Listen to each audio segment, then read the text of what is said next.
Welcome, everyone. My name is Sarah Escalante, and I am the Director of Programming and Communications at the Michigan Theater Foundation. Thank you for joining us tonight on this beautiful Thursday for our final conversation in this year's Virtual Science on Screen series. It's been a wonderful month of conversations, and I'm really excited to to end it with this film and this conversation, especially as we are on the day of Escher's 123rd birthday. And I hope that many of you were able to watch the film. It will continue to play in our virtual movie palace, and our special happy 123 promo code works through midnight tonight. So if you haven't watched yet, or you're inspired to watch again, you have that opportunity to watch a film that I think should have made many folks walk away feeling like we should be talking more about this man and his inspirations. So I'd like to say thank you to Ann Arbor Spark, our partner for this evening and for this event, who helped make this screening and conversation possible, and also to Coleridge Corner and to the Alfred P. Sloan Foundation, who helped make the Science on Screen series possible. Before we get underway, I would like to say that folks, you are welcome to have your cameras on. We'd like to see all of your faces. If you could keep your microphones muted though during the conversation, that would be really helpful. Austin said he is happy to take questions and comments during the presentation and of course afterward.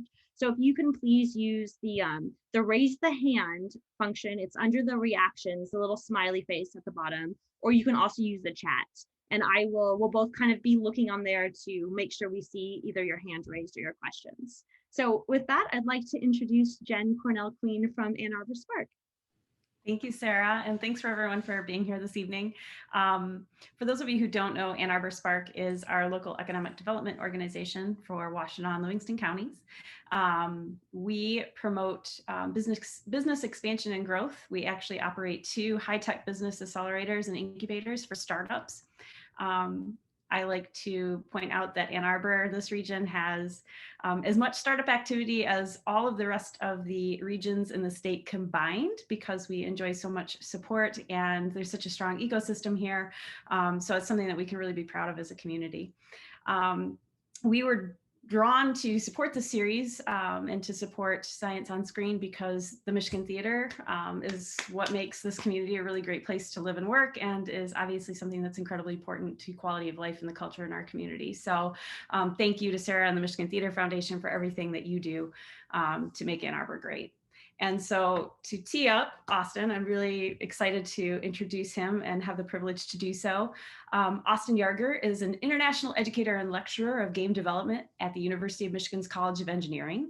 He's co-founder of the International Game Developers Association's Ann Arbor chapter, and he's president of Arbor Interactive, a local game and software development firm.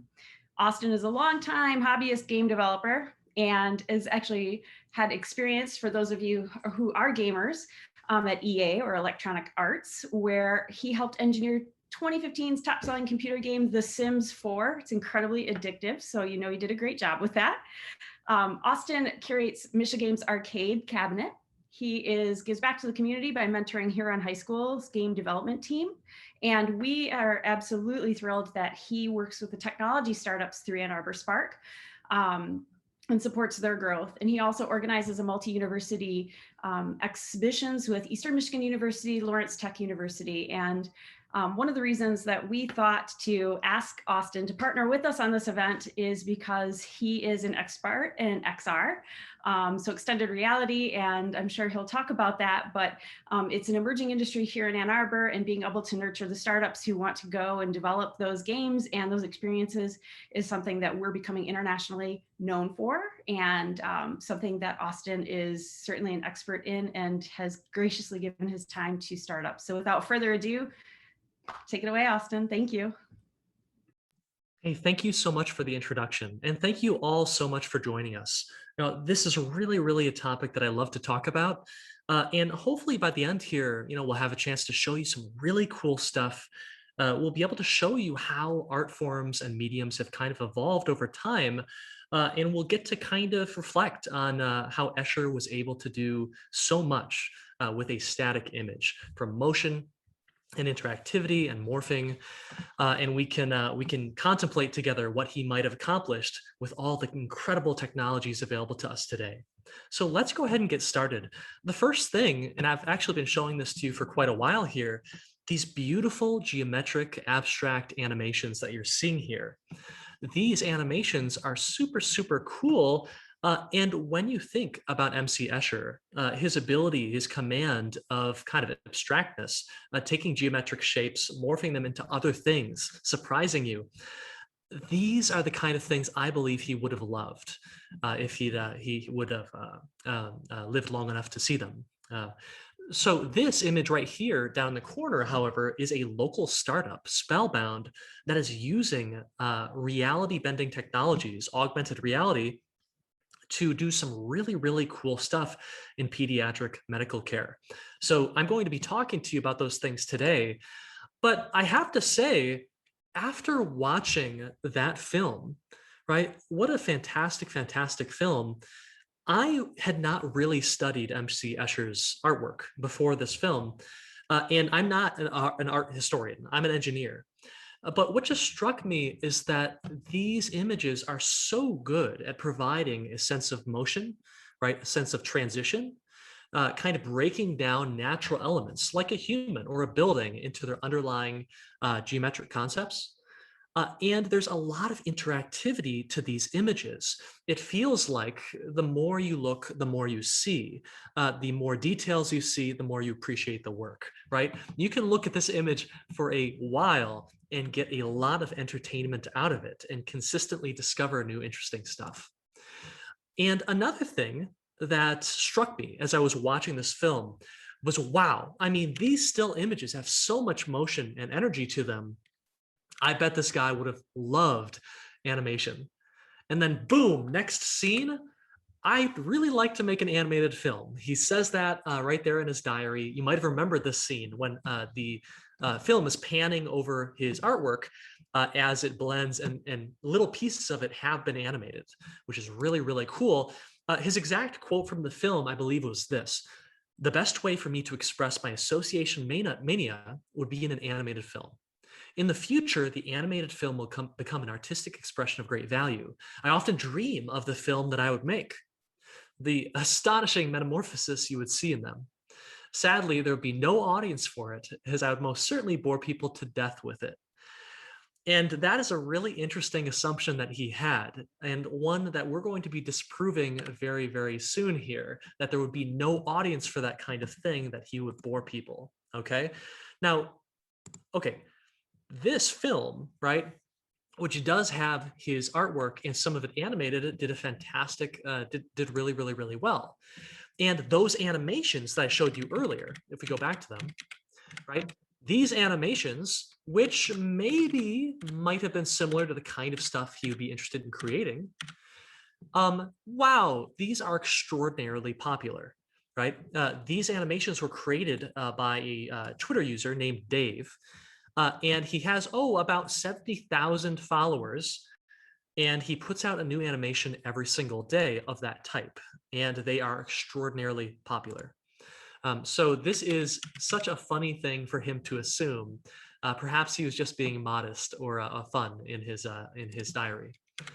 But anyway, that question, right? What would Mr. Escher have accomplished if he had access to 2020's technology is a really, really interesting one. I would like to take you back through time a little bit, okay? Let's go back to 1888, 10 years before Escher was born.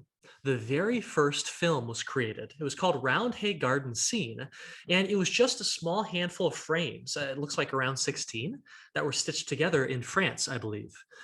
But it provided this animation of a character who's on this horse and moving through some sort of space, right? So motion pictures first showed up about 10 years before he was born, okay? Mr. Escher was born in 98, and interestingly, Walt Disney was born about 3 years after him, okay? So there's his birth.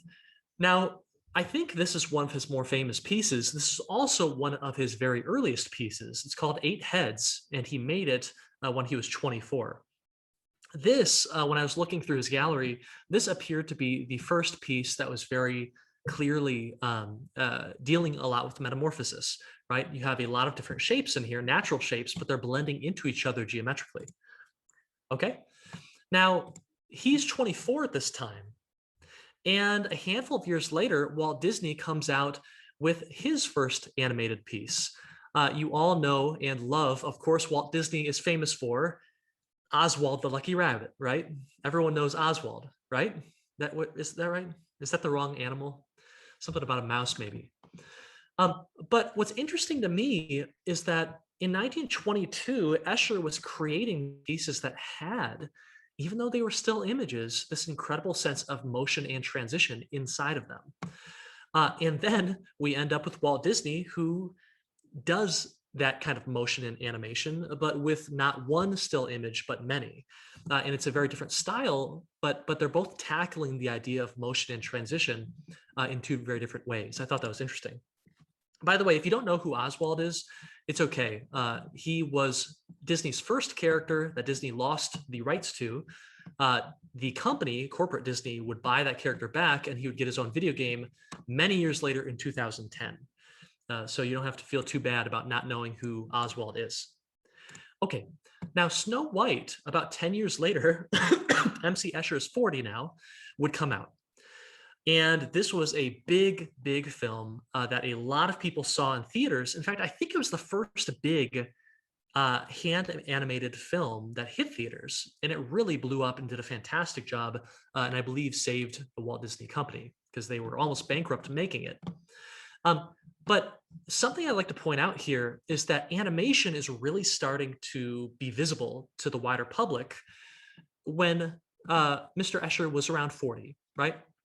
So if Mr. Escher had wanted to start getting heavily into animation, maybe he was getting toward, the middle or later stages of his career. Maybe it's something he would have done if he had been younger, right? It's almost a little bit sad to think about. Interestingly, with Snow White, by the way, do you remember the film we just saw? In his diary, he wrote not only would Mr. Escher like to try an animated film, but specifically that he doesn't want to make an animated film like Snow White, right? He saw Snow White and said, animation is fantastic. It's going to change the world someday, but I don't really want to make that kind of film. Maybe he would make something much more abstract. But anyway, it's very interesting. Clearly, he is kind of engaging with and seeing a new way to do the things that he was already trying to do. Okay. Interestingly, in 1962, you would get what some people consider the very first video game, right? A display with animations that are controlled and impacted by the user's decisions. Space War, it looks kind of like a 1 versus 1 asteroids. You've got two little ships here. They are flying around. You've got kind of space physics and a lot of momentum, and you compete with each other, right? Now, MC Escher would have been 64 at the time, and this was just a random prototype in an MIT computer lab somewhere. So it's probably unlikely that Mr. Escher would have found it too long after 1962. Unfortunately, it wouldn't be that much longer, about 10 years later, that Mr. Escher would die, and I believe Laren, the Netherlands. And so it breaks my heart a little bit because Mr. Escher was someone who embraced new forms of art, right?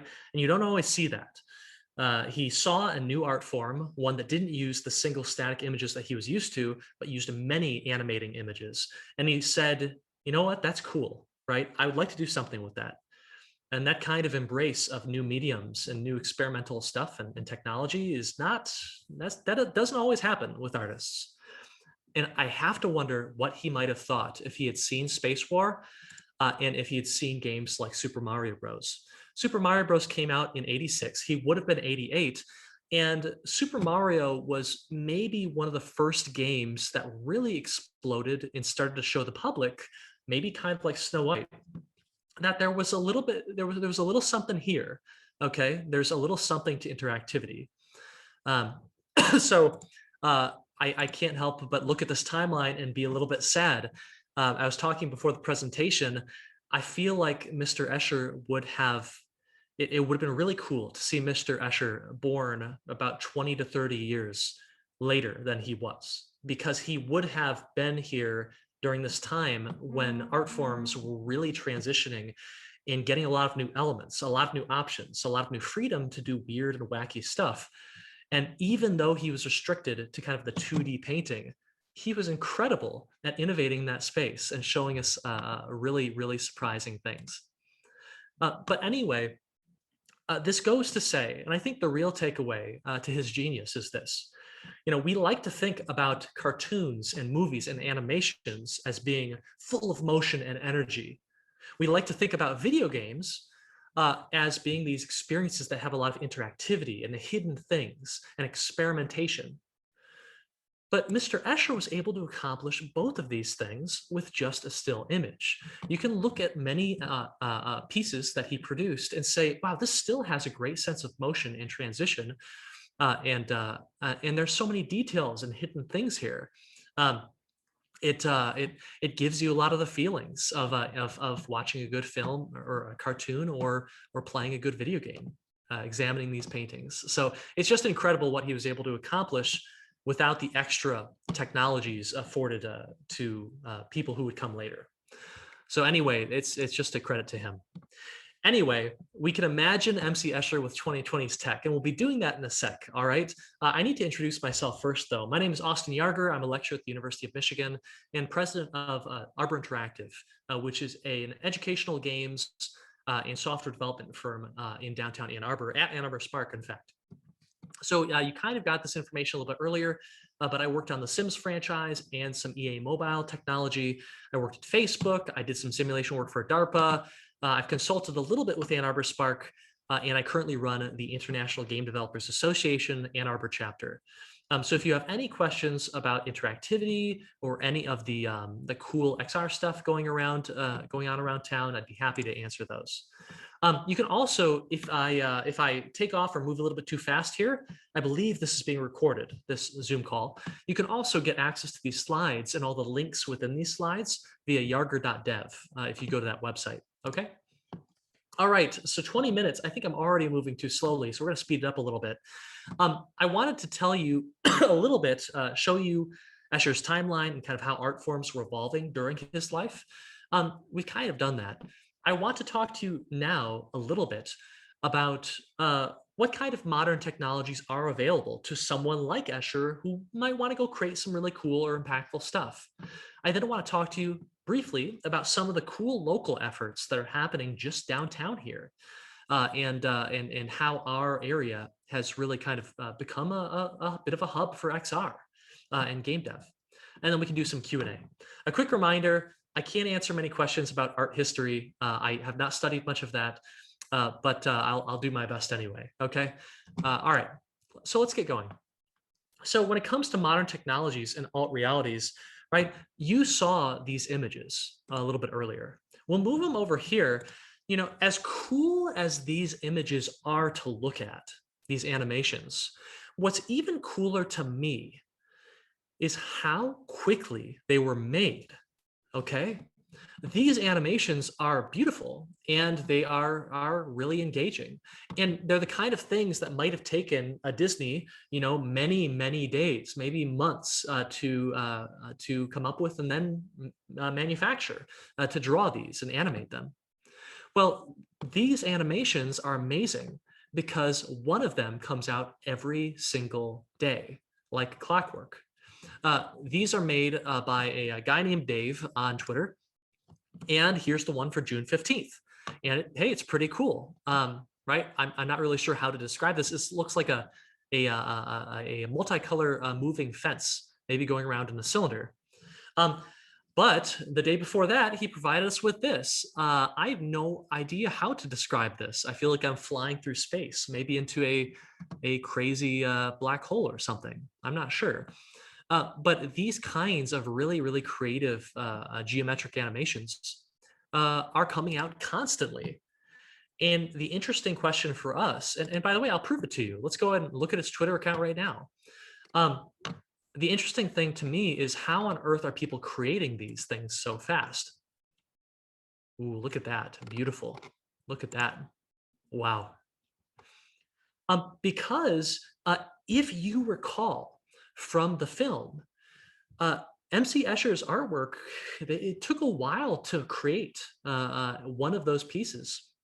And then on top of that, to actually manufacture those pieces, to make them displayable, it also took a very large amount of time as well. In fact, I believe we'll talk about it later, but he even engraved and carved wood so that he could kind of stamp his paintings onto the medium.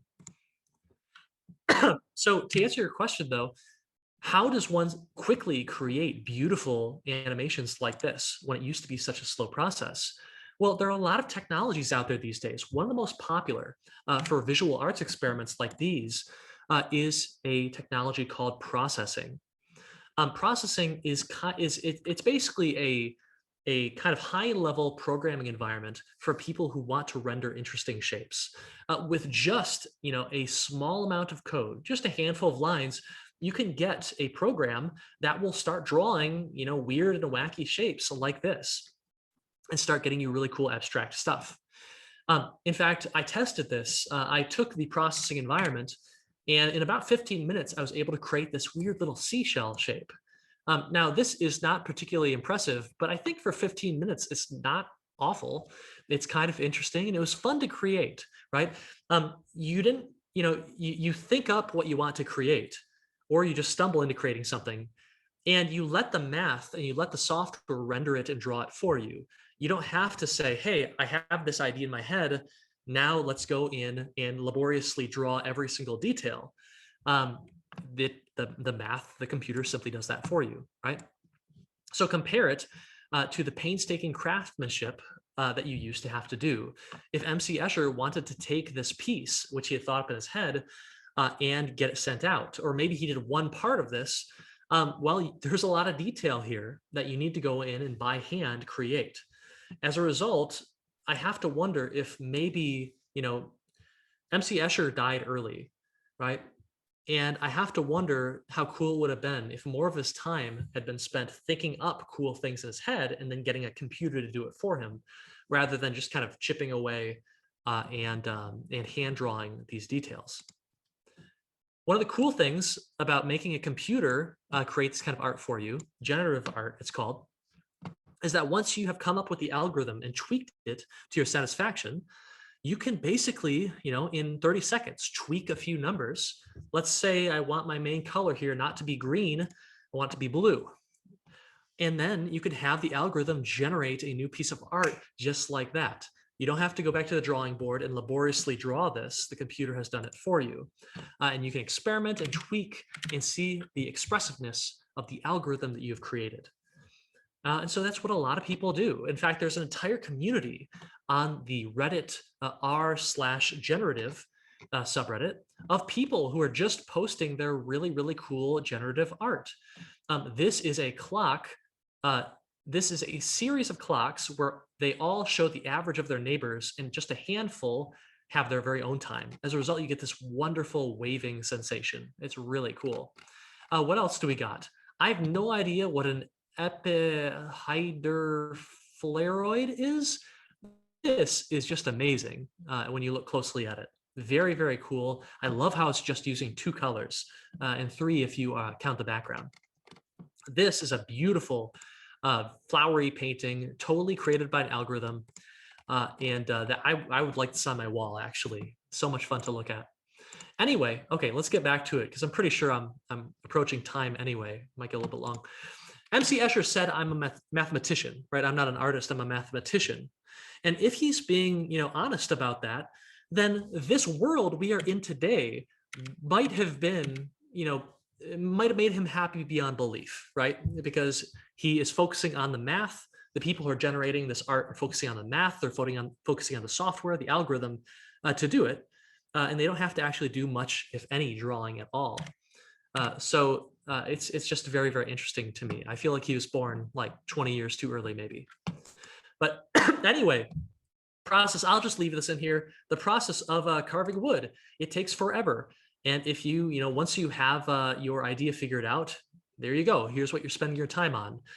This kind of manual and very precise labor, I imagine, got more and more difficult and slow as he got older and more sickly. Imagine if he wasn't carving wood in his old age, he was just sitting behind a keyboard and typing. Maybe he would have been able to stay more productive than he was toward the end of his life. I don't know. By the way, it's one of the reasons I'm excited about getting old in my day and age. I think I'll be able to sit in front of a computer and just type just keep typing. I think I'll be able to handle that for quite a while, maybe even when I'm very old. But anyway, okay. So let's talk a little bit about modern realities. So video games brought us some very cool stuff. They put you in a reality that the developers could distort and morph and change the rules of and let you still play around with and experiment in. Dante's Inferno was a 2010 game that created MC Escher inspired environments where you would be running on the walls and you'd be running upside down, and it was very interesting. Games all the time take inspiration from MC Escher to create mazes. Here's an example from Final Fantasy. You have to navigate this environment. It's a ton of fun thinking your way through it.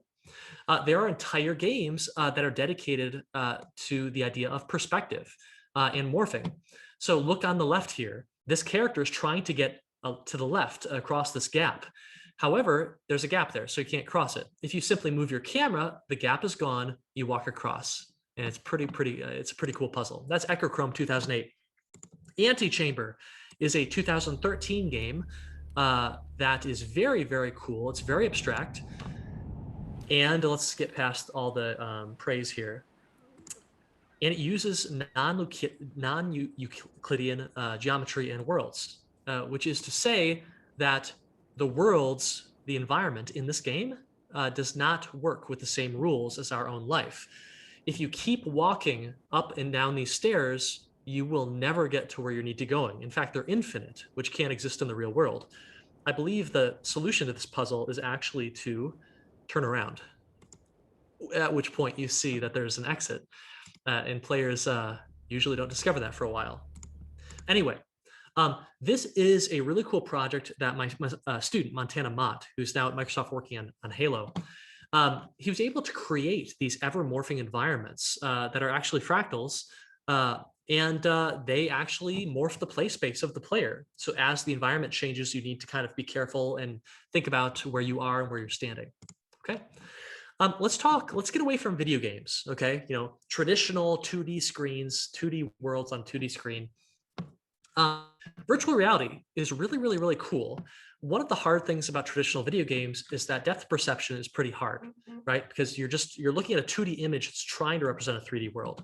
You also need a controller. And while this might not be considered too bad, just a handful of buttons, yeah, modern controllers are terrifying, right? And this is one of the reasons people don't get into video games unless maybe they've been playing them since they were younger. There's just so many inputs and it's confusing and it changes every game. It's crazy, okay? However, with VR, you can participate in VR by just putting a headset on. If you can put a headset on, you're already playing. And people engage with this a lot better, particularly if they haven't been playing games. Here's a great GIF of someone who's putting on a VR for the same time. You might be looking at a TV screen in front of you and say, oh, that's obviously fake. I mean, I'm looking at a screen. My peripheral vision is looking out the window, right, at real stuff. That's fake. But what if the developers could take your peripheral vision and put it in the game too, right? Suddenly you get experiences that are incredibly immersive, sometimes even in a scary way. Maybe this is too engaging, maybe. And you don't necessarily need to have these big controllers that are really confusing. You can just kind of be there and interact and engage with your environment just by looking, turning your head, right? I really like this GIF because as great as VR is in modern days, there are a few things it's bad at. VR is not very good at providing a sense of motion. This father who's really trying to get into it has a fan here that's blowing wind at him because he wants to feel more like he's going down a slope in the game. And his kid is throwing fake snow particles at him as well, which is really funny. Modern virtual reality has gotten really, really good lately, and it's also getting relatively cheap. Now, $300, that's not cheap, but compared to where it was, it used to be several thousand you needed to pay to have these kinds of engaging experiences, okay? And by the way, if you haven't tried VR, VR is very hard to express and describe in traditional means, right? Because it's all about immersing you. Looking at the inside of a VR experience on a flat screen, like that doesn't, I mean, that's just like looking at a normal video game. You need to get out and get those headsets on. Go to the library, go to the CVGA, get a headset on and you'll feel the difference, okay? You'll see why people are so excited about this, how immersive it is. Beyond VR in traditional video games, we also have augmented reality, which is really exciting. It's the idea of we're not going to transport you to a new world. We are going to bring virtual things into yours. Okay, so you are looking at the interior of your home that you know has been there forever, but suddenly this character begins to spawn and morph right there in your living room, which can be really, really cool. This is what gets a lot of corporations excited when they think about the productivity gains of being able to put a screen right in front of you as you walk down the hall or something, or some training or warning material as you go to address some real world, disaster, maybe a chemical spill or something like that. These are still extremely expensive. One of the state-of-the-art devices, HoloLens 2, $3,500. That's a lot. That's not great. So a lot of corporations and governments are the ones who are pushing AR forward right now. You can get experience with AR if you go to the Duderstadt Center at the University of Michigan. You can find some headsets there you can try on for fun. Okay. Now down here at the bottom is maybe one of the coolest ways to do augmented reality. Mostly because it's dramatically cheaper. If you have a phone, you can do AR. What you do is you look at the world through your phone's screen, and the camera will look at what you're looking at, what's behind it, and will make things appear. This is an example of Spellbound, which uses these cards, and you point your phone at the cards, and it brings to life these cool characters that you can then play games with and interact with. We'll talk more about them in just a sec. Actually, let's do it now. Spellbound uses this technology to bring pop-up books to life and distract children during really scary medical visits and procedures.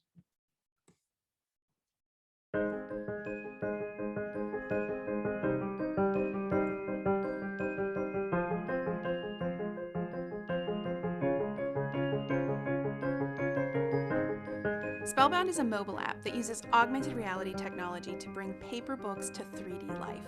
It can recognize what it's looking at and pull characters out in 3D. It can read the story aloud, and you can interact with the paper page in ways you've never imagined before. We work with hospitals who are actively seeking to improve the pediatric patient experience and who want to arm their child life specialists with tools to distract, engage, and entertain. It's making the hospital more interesting, perhaps. Okay, so yeah, Spellbound is awesome. They're downtown, one of Ann Arbor Spark startups. In fact, I think they graduated. But I always like to point them out because I think like 90% of their engineering team are my former students, which makes me very proud. Okay, so however, this is really cool. You can do a lot of really cool new stuff with these technologies. However, it's not just about pretty pictures, okay? It's not just about, ooh, that looks nice. You can do some really impactful stuff with these technologies. We just had a pandemic. In fact, we're still in the middle of it. And so meeting with others is a really big deal. Can we do better than a phone call? And as it turns out, we can. There are a lot of really great virtual reality and game dev / visualization services out there, like Mozilla Hubs and Class VR, that allow you to create an avatar, to run around in a 3D environment, to see people speak when they actually speak through their microphone. Here's a meeting we had a few months ago, a bunch of local game developers jumping into a space and showing stuff off. It really, really helps people connect and kind of get some of that social feeling back. If you are bored during a pandemic, or if you just want to visit a new location and build a little bit of empathy and travel a bit, you can do that with software that will take you to Hawaii, that will take you so here's a 3D tour of Hawaii. You put on your headset and you can look around. You can look around and hey guys, and say hello to this person who's walking, I guess. Oh, sorry. Another really cool thing is VR Everest, a really cool little visualization that takes you on a trip up Mount Everest, and it puts you in various scenes, and it gives you certain vantage points that try and give you the feeling of, this is maybe a bit of what it would be like. Let me see if I can get a better scene here. Everest at night, dawn maybe. At daybreak, you reach the summit. From there, you can see the true summit of Everest. Right, and you can hear the audio that I believe was recorded from those locations, and it's just a very, very good time. Okay, let's keep going. If you've been doing remote calls to communicate with others, you've been adjusting your reality. Chances are you've been putting on filters, you've been putting on fun little overlays. It's a very, very good time. A really impactful use case for VR these days is in rehabilitation. At the Neuro VR lab here at the University of Michigan, we have students and professors who are building software that helps doctors rehab patients. So if you are having difficulty maneuvering your hands and dealing with hand-eye coordination, the game has a lot of puzzles that can be prescribed. Their difficulty can be customized by the doctor, and the results of your exercises can be monitored for progression and improvement over time. So there's a lot of customization. It's a really, really cool tool that has some serious shot at being impactful in the medical world, maybe sooner than we think. What about education, right? Teachers have been using games in education for quite a while, but their effectiveness has kind of been under debate a little bit, maybe. Minecraft, right? A game that is famous, a game that allows substantial student freedom, has been really, really successful. There's an educational edition of this game, and what it does is it allows, well, actually, we can just watch. Imagine how long this took Brandon to make. Oh, I know. Oh! He just drops you from all the way up there. My school, as well as many others, have been struggling with the issue of how to teach digital citizenship, which is internet ethics, online safety, privacy, research. I mean, it's everything. Because as our kids were getting into middle school and high school, we had a lot of, frankly, ugly incidents happen. And so, the school's administration, along with the computer department, decided we really need to start teaching these concepts earlier. We're going to treat the game world as part of the classroom. It is a classroom, it's just in the digital space. And almost every single kid finally kind of came around and sort of, and got it.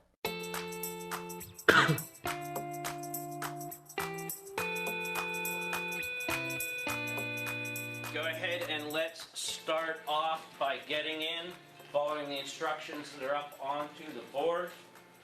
Okay, you are students. Pick your avatar. Pixel Pushers, as a student project here at the ETC, is working with Minecraft EDU to develop a series of software features for their software. So our programmers have been working on. So the basic gist of it is, right, you've got a world famous game that people already love, that students love. How can you take that and make that an asset for education? Can you put your entire class in this world? If you're teaching a unit on, the Wild West, you could read about those towns and read about the challenges people faced during that era. Or we could literally take you there. We can have you walking through recreations of those places. We can have you looking for secrets and interacting with characters, right? It's not you reading about stories about people who had those experiences. It's you having those experiences. And I think that's why these kinds of games are starting to be really a lot more effective in the classroom. Okay, so let's keep going. Here's a really, really cool example I found, and then we're going to get to the end of this here, and you can ask questions. Yeah, there are researchers who are using virtual reality to address issues with phantom pain. People who lose a limb, amputees, often have a sensation where they feel that limb is still there and it hurts, it doesn't feel good. VR showing, I don't know a ton about it, but VR can help reduce that, can help show you with and without that limb, and can kind of help your brain recover from that, I believe. But anyway, we have so many modern technologies that are really powerful, that are doing amazing things. And we can imagine what Mr. Escher would have thought about some of these, what he and people like them might have been able to do with it. Okay. The last thing I want to show you before we do some questions is I want to show you a little bit our local scene. So the University of Michigan, Ann Arbor, in our state, we have a lot of very ambitious people and a lot of really great companies that are pushing themselves to create really cool new stuff. This is a website I'm showing you, michigangamestudios.com. And it's not just game studios, it's XR and game dev entities as well. But we have, as of now, about a little bit over 80 studios that are active and creating cool stuff. Not all of them are cash flow positive. In fact, I think probably less than half are. But they are actively working to create impactful new technologies, software, and art for the world. And so I'd like to show you a few of those. You've already seen Spellbound, right? Let's use augmented reality to provide an entertaining, engaging time to kids when they visit the hospital. And they've been doing a fantastic job of that. They also do a little bit of rehab. They have a game where the doctor needs a kid to get out of bed, right, for a little bit of rehab, to get moving again, to get feeling a bit better. And so what they do is they have a hide and seek game where they place these digital stickers, all over the hospital, and you have to go collect them with your phone, and they pop to life when you do, and it's super engaging. It makes you want to get up and walk around to see all those amazing characters. Here's a really cool one. My friend T and Min Fan have created this really cool app called Bride View. I'll show it to you in this video here. It essentially allows you to visualize, customize your wedding before you drop the big bucks to make it happen. So you get to customize what kind of tablecloths you want, what kind of decorations you want, where you want it to be, what kind of chairs you want, what layout you want, who's going to sit where. And then you get to click a button and ship this off to a wedding planner who will help you actually get all of this arranged. So a very, very cool kind of gamey visualization tool right there. There are other fantastic games like Nathan Beren's and Redact Games' Sagebrush, which is a game all about exploring a cult compound and trying to figure out, why are people there? Why are people drawn to cults, and what can you do about it? A very, very cool and a very, very heartfelt game made in Ypsilanti. Gwydion, sadly, is not with us anymore. They died and went out of business. However, when they were still around, they used virtual reality to help people visualize molecules. As it turns out, molecules, when visualized in 2D, are a little bit inaccurate, and mistakes can be really costly. So visualizing certain concepts, scientific concepts, in 3D can be really, really helpful for education and also for verification and research. Okay. There are other studios as well. Oh, who cares about this one? This one's dumb. Okay. So there are a lot of other very, very cool things going on in this area. I didn't talk about brand XR. I didn't talk about probably like 90% of them, but go to michigangamestudios.com and you'll find these companies and all the super, super cool stuff that they're doing. Okay. Now that's essentially just about all that I have. If you have any questions, you can always reach out to me via ayarger@umich.edu. That's my university email. You can also reach out to me at austin@arborinteractive.com. That's kind of my corporate email. Okay. Otherwise, yeah, that is pretty much it. Does anyone have any questions? I'll go ahead and I'll turn the music on in the background while we go here. Austin, I did have a question. Go for it. The example where they were going to Everest or the Hawaii one. So are they recording those videos with like a GoPro or something and then doing something, or are those all computer generated? Very good question. So these two, as far as I know, are different. So Hawaii, the Hawaii VR tour, this is literally a recording. Someone took a 3D camera, a high-speed 3D camera down to Oahu, Hawaii, and literally recorded the sounds from that camera and all of the angles from it as well. So this is live, real footage taken from the real world. You can look around it, and it's really, really cool. However, you have a little bit less freedom.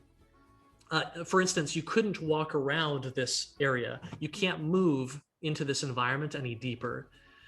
Now, Everest, when I look at this does not look like photos to me. This is a recreation of Mount Everest.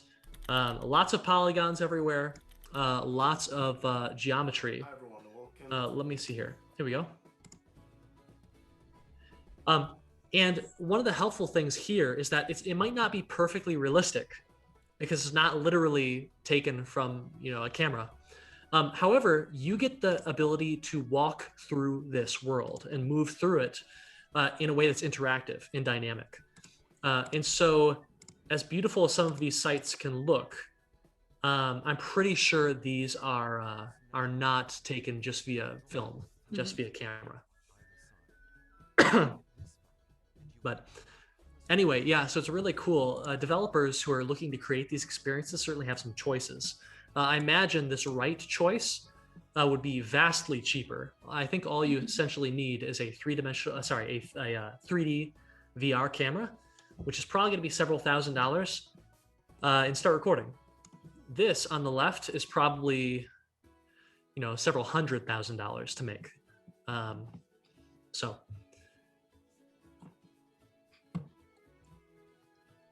Do you know what happened to Escher's two sons? Did they build on their father's work? I don't know all that much about Escher after the film concludes. I do know that I believe one of the sons gave part of the interview throughout the film, but I'm not exactly sure what they're doing. I would be interested to see if they are continuing to work in the art domain, or if maybe they've moved on.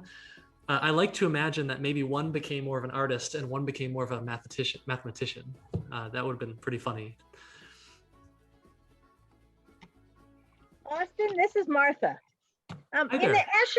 the Escher film, we learned that he went drawing in Rome at night because it decreased some of the details.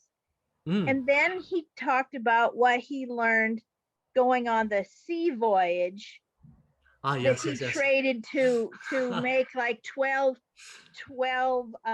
advertisements for folks. Yeah.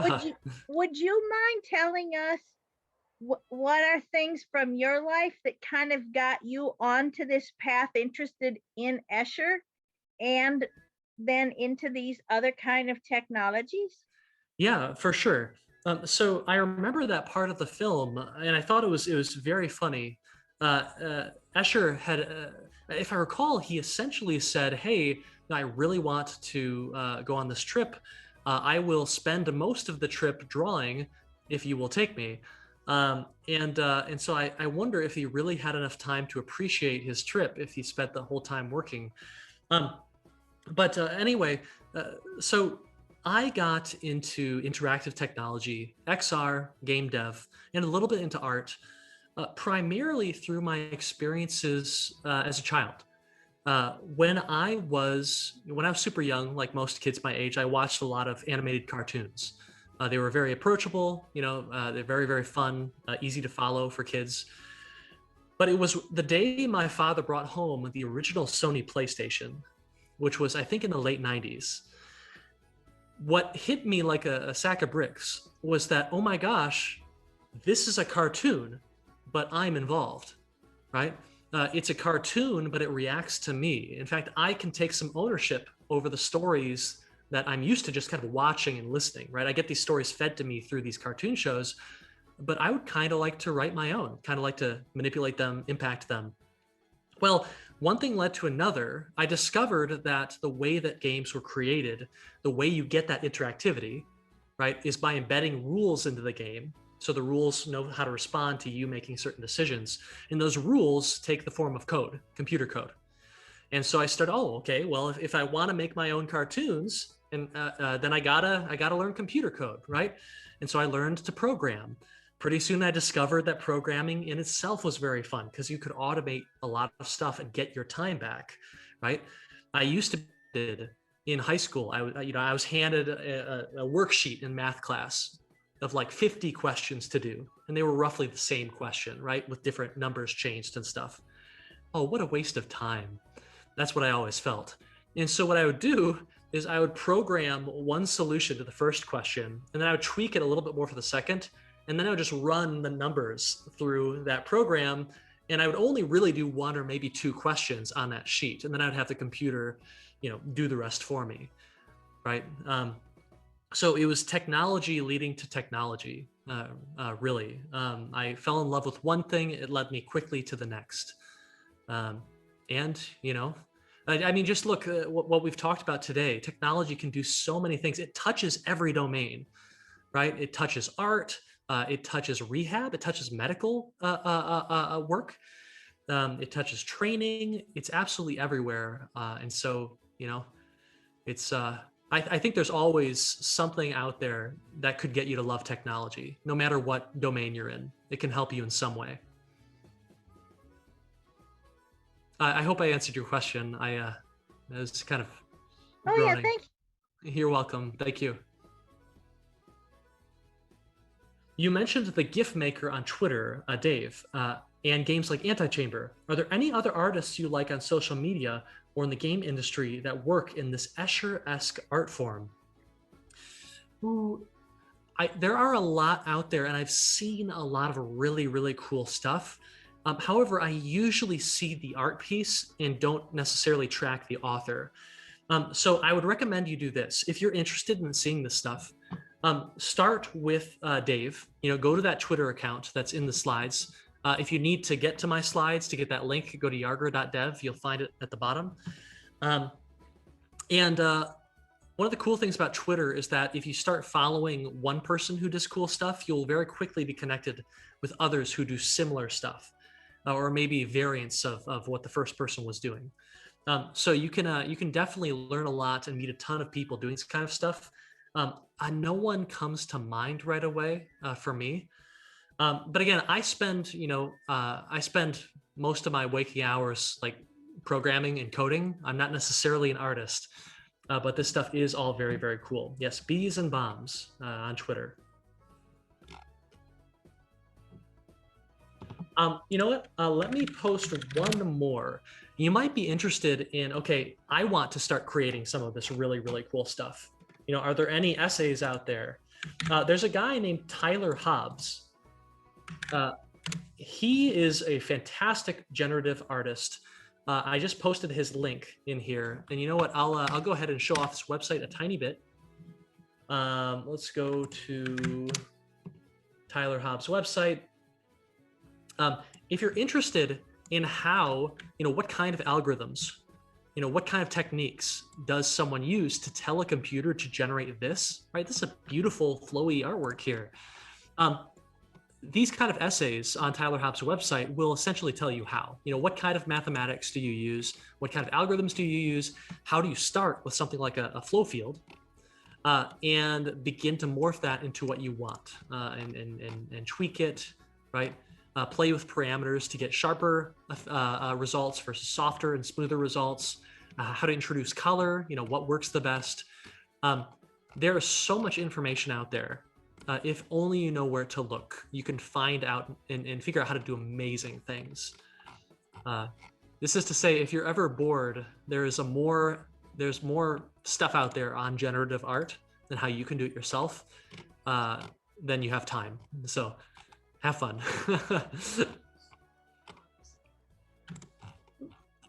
I feel like what you're showing through your presentation, I'm still digesting this all. I don't think I've ever realized. Me too.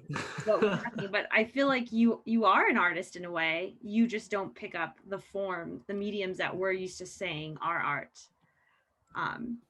Art can be just about anything you want it to be. Exactly. Instagram's another good one to find artists like that.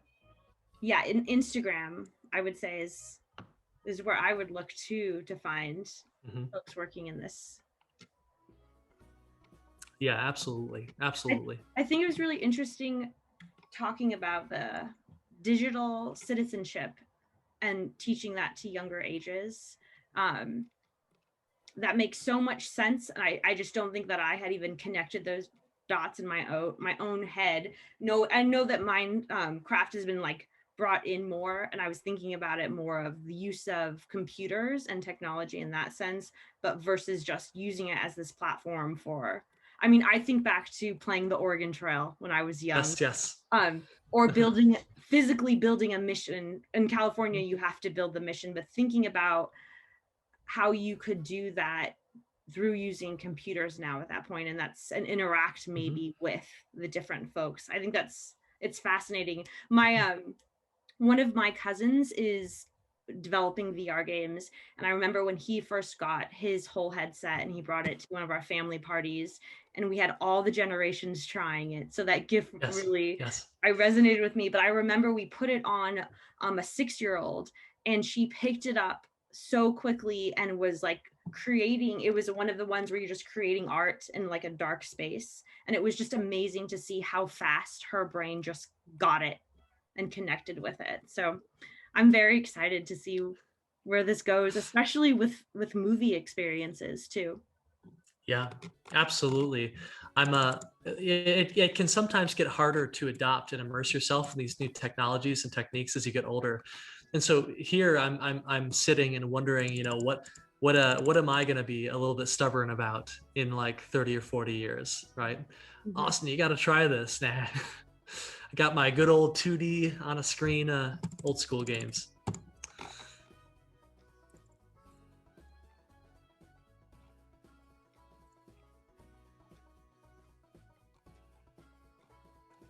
All right.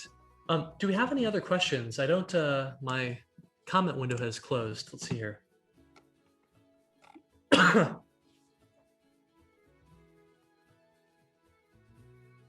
Yeah, if any of this kind of stuff interests you, again, there are a lot of resources out there. You can email me at any time. We also have a meeting coming up.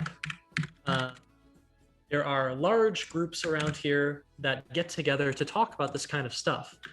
One of them is IGDA, the International Game Developers Association, which I run with Corbin Reeves of EMU. We have an event coming up. You can come and hang out virtually if you want to. You can hear from some cool people doing very cool stuff.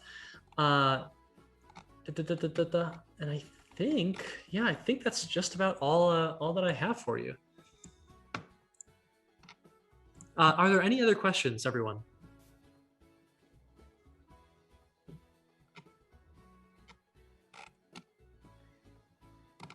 Okay, and for folks, if you have not watched the film yet, or if you want to watch it again, it is still playing in our virtual movie palace, and our promo code to watch for free as a birthday present to Escher is happy123. So that works through midnight tonight. And one tip for our virtual movie palace is once you rent, you have 48 hours to watch. So if you have some plans after this, you still have a few days.